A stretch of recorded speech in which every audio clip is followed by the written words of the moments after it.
Keď ste ho stretli, videli ste nenápadného a skromného človeka s detským pohľadom, ktorý vyjadroval dobro a úprimnosť.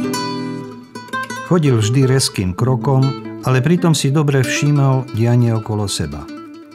Vždy bol veľmi zdvorilý a nikdy nechodil bez saka, kravaty, bielej košele a klobúku, ktorý snímal pri každom pozdrave.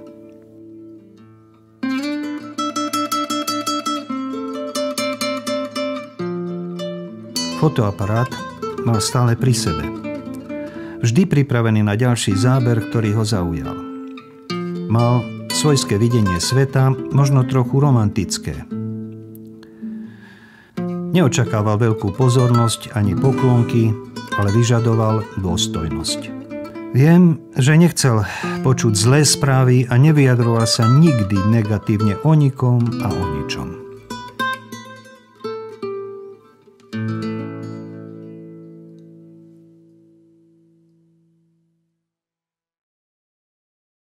V tomto dome v Gelnici sa dňa 17. júla 1894 narodil chlapec. Bol druhým synom Ľudovíta Antonyho mladšieho a manželky Vilmy, rodenej Štroncer. Dali mu pomerne zriedkavé meno – Artur. Matka, mimoriadne citlivá a starostlivá žena, vychovávala okrem synov aj dve céry, Jolanu a Pirošku, s veľkou láskou. V Gelnici patrila rodina medzi známe a uznávané rodiny. Ich predkovia sa dajú vysledovať až do konca 17. storočia. Arturov pradedo Michal bol váženým baníckym predákom s honosným titulom direktor. Starý otec, Ľudovít Antony starší, bol zámočnícky majster a neskôr spolu so synom Ľudovítom mladším založili v roku 1889 fabriku na stavebné kovanie a iný kovový tovar. Malý Artur sa od detstva stretával s fabrikou a disciplinovanou rodinnou atmosférou, ktorej vplyv sa niesol celým jeho životom. Cieľavedomosť, usilovnosť a skromnosť boli určite najdôležitejšie vlastnosti, ktoré si z rodinného prostredia vzal do života. Pána Artúra som poznala od videnia. Bol všade, kde sa niečo dialo, s fotoaparátom a kamerou cez rameno. Nižší, útly, zdanlivo obyčajný človek. Avšak akýsi iný. To bolo tými prístrojmi, ktoré iní nenosili a nepoužívali, on však často, skoro vždy.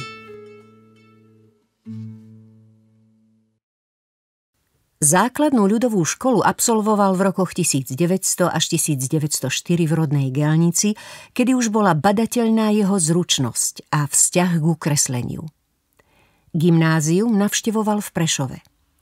V tom čase sa rodina presťahovala do druhého domu oproti radnici na vtedajšom Baníckom námestí. Už počas žiackych rokov sa spolu so starším bratom začali živo zaujímať o fotografovanie, ktoré vďaka technickému vývoju, hlavne v optike, sa postupne stávalo prístupné širšiemu okruhu ľudí a neostávalo len doménou fotografických ateliérov. V jednom liste Arturov starší brat píše: Keď pôjdeš domov o týždeň, môžeš použiť moje fotografické dosky, ale nie všetky. Potom sa vyrovnáme. Najlepšie by bolo, keby si popýtal otecka, aby ti ich kúpil, určite ti vyhovie. Veľakrát ťa objíma a boskáva tvoj starší brat Lajoš. Po ukončení gymnázia v roku 1911 nastupuje ako 17-ročný na vyššiu priemyselnú školu v Košiciach. Celý rodinný život bol však poznačený úmrtím matky po pôrode posledného syna Gejzu v roku 1909 a následne aj tragickým úmrtím Arturovho staršieho brata v roku 1911. V týchto rokoch sa prehlbuje u neho záujem o kreslenie a fotografovanie. Pri každej príležitosti si robí skice a fotoaparát sa stáva jeho stálym spoločníkom. Popri tom sa zaujíma aj o aviatiku. Zachovali sa 2 fotografie modelov lietadiel, ktoré vyhotovil v tomto období.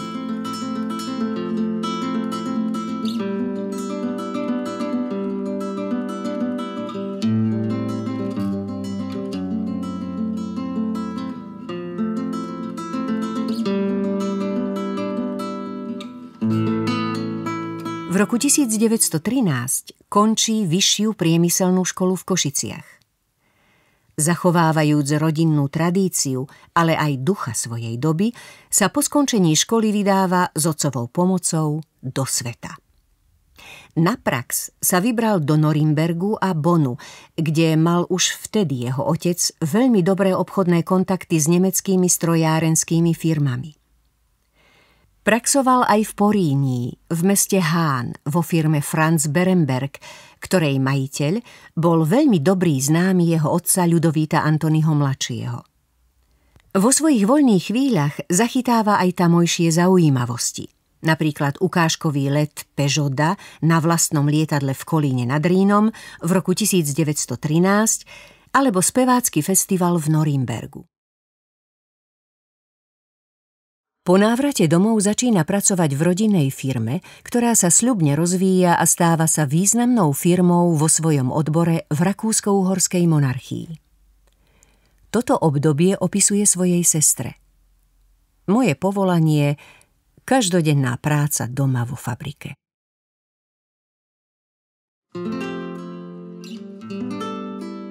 Arthur Antony si vybral prácu s farbami, filmovou kamerou a fotoaparátom cez optiku, ktorého nám ukazuje minulý svet. Kiež by viacerí z nás podobným spôsobom vedeli nájsť a poukázať na svoj svet.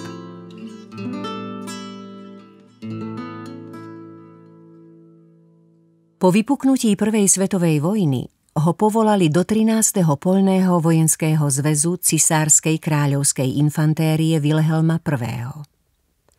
Ako vojak sa dostáva do Chorvátska, potom do Galície a postupne na ďalšie zastávky regimentu.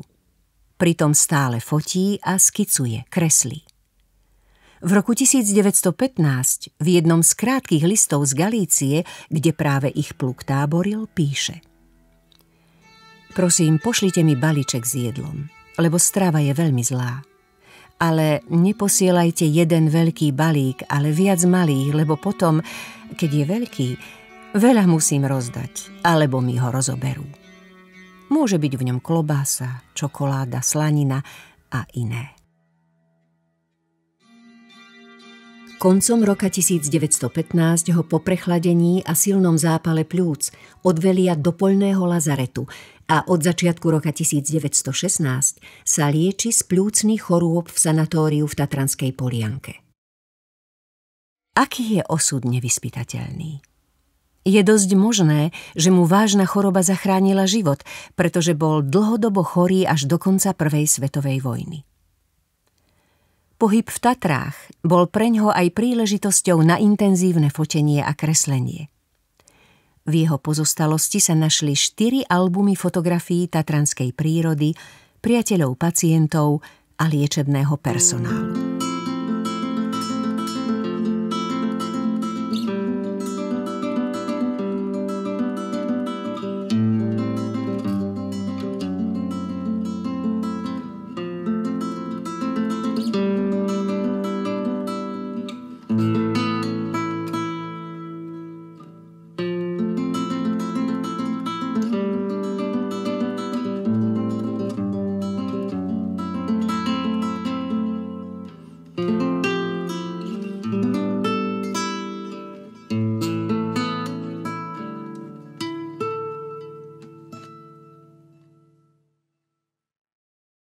Po vojne sa samozrejme znovu zapája do práce v rodinnej firme Ľudovít Antony a syn, ktorá má už vážené meno a stáva sa aj v prvej Československej republike významnou továrňou v rámci Gelnického regiónu.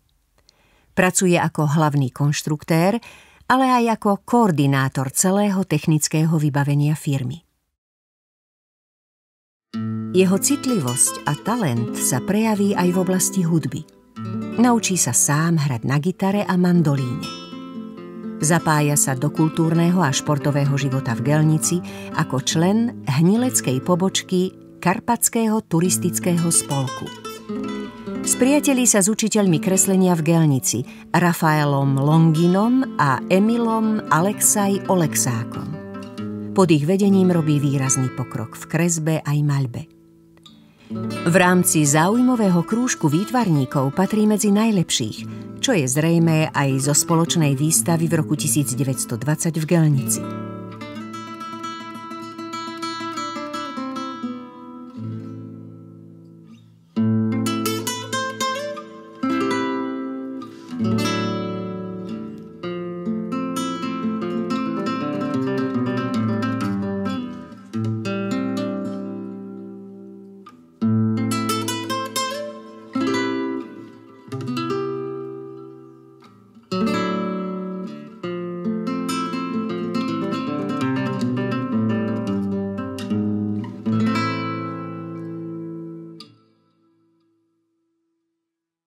Artur v medzivojnovom období naďalej pracoval v rodinnej firme a pritom neustále dokumentoval Gelnicu a jej okolie s charakteristickými stavbami.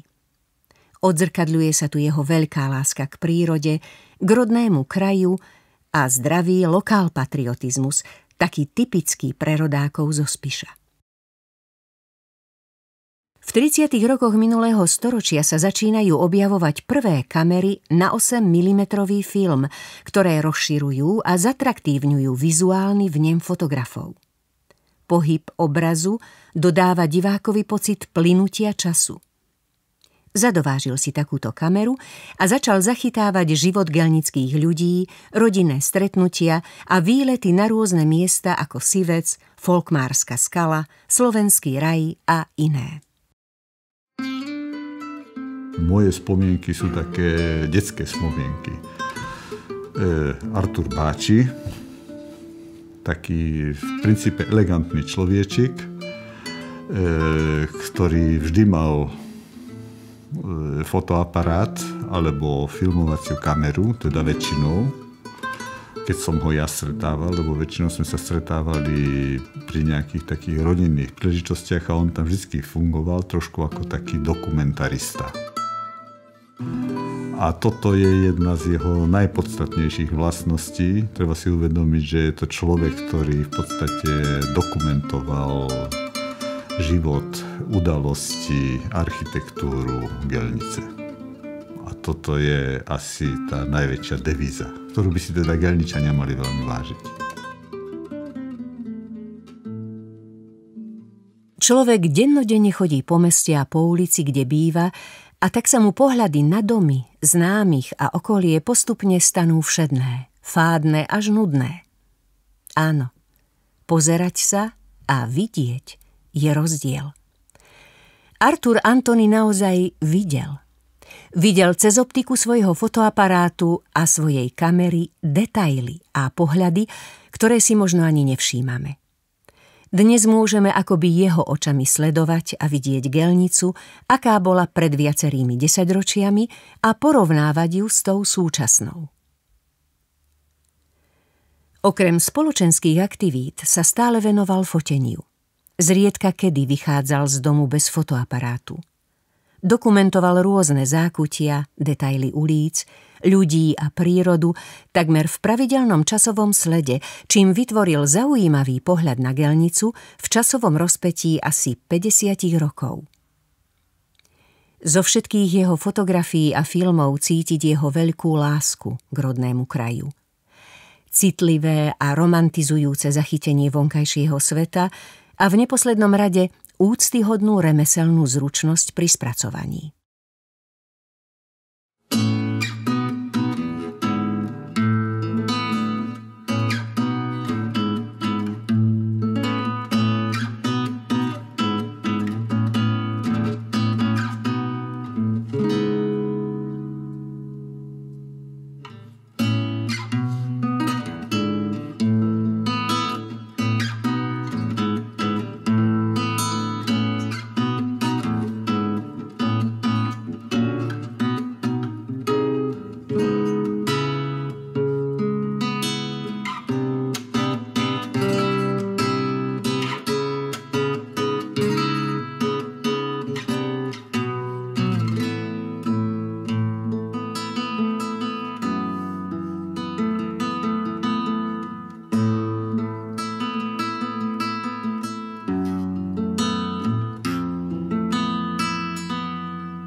Po príchode do jeho obydlia som si medzi oknami všimla premietacie zariadenie. Na náprotivnej stene dosť rozmerné premietacie plátno. Zaznamenala som ďalšiu výnimočnosť tohoto zvláštneho pána. Mala radosť z toho, čo si pre nás pripravil. Asi 4 filmové kotúče. Ozval sa pre mňa dovtedy neznámy zvuk bežiaceho kotúča a potom prišli obrázky.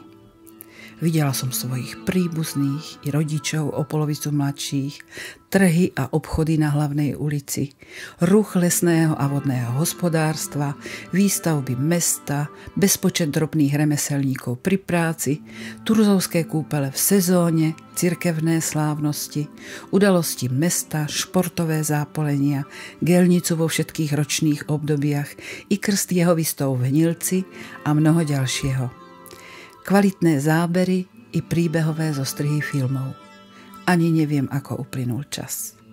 Po každom z filmov drobný výklad, čaj, sušienky.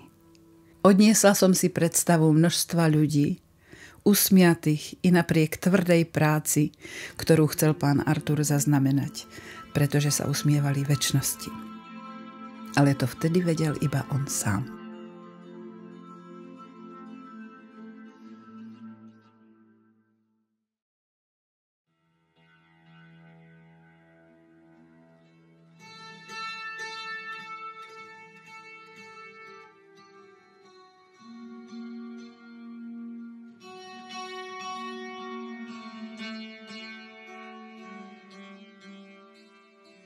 Po roku 1948 a zoštátnení rodinnej firmy stihol Artura Antonyho podobný osud ako mnohých iných, ktorí sa v zmysle zvrátenej komunistickej ideológie stali triednymi nepriateľmi.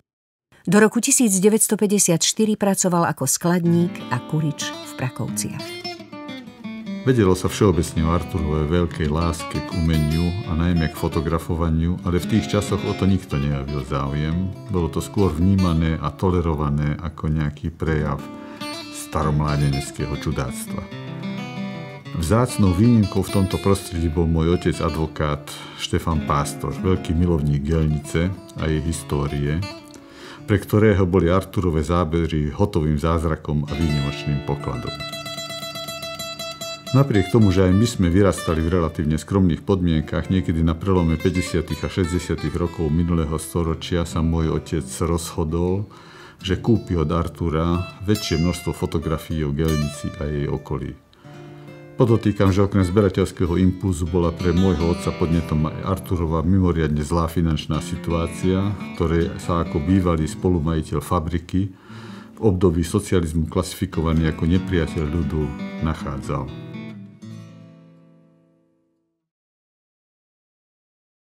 V 50. rokoch sa Arturov mladší brat Gejza sťahuje s rodinou do Košíc a Artur ostáva žiť v Gelnici.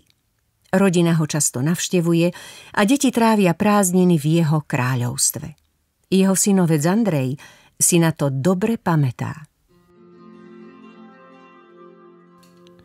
Pravidelne sme chodili na návštevy do Gelnice ku krstnému otcovi Arturovi a k starým rodičom.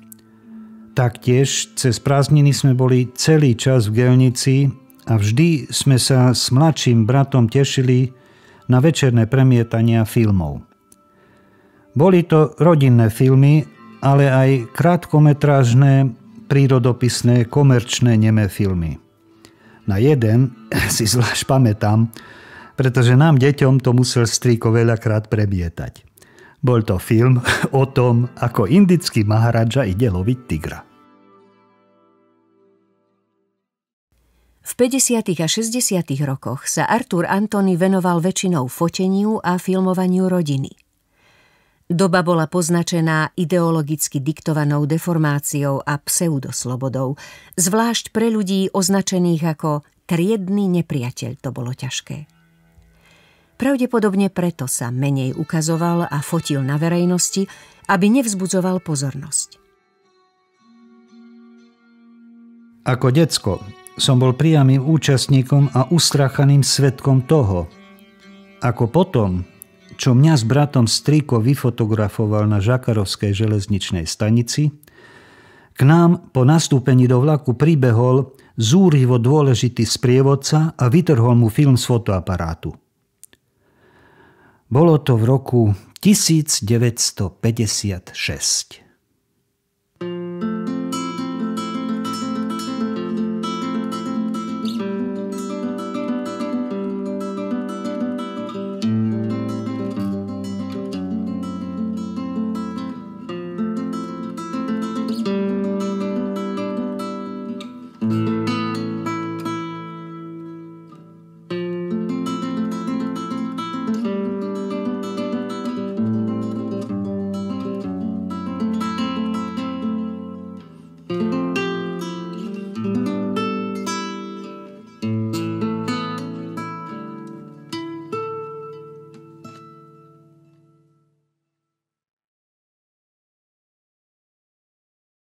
V posledných rokoch života sa venoval už len fotografovaniu rodinných príslušníkov, pravdepodobne s pocitom, že jedine v nich sa nesklamal.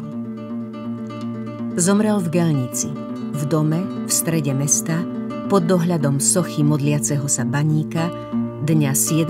októbra 1978.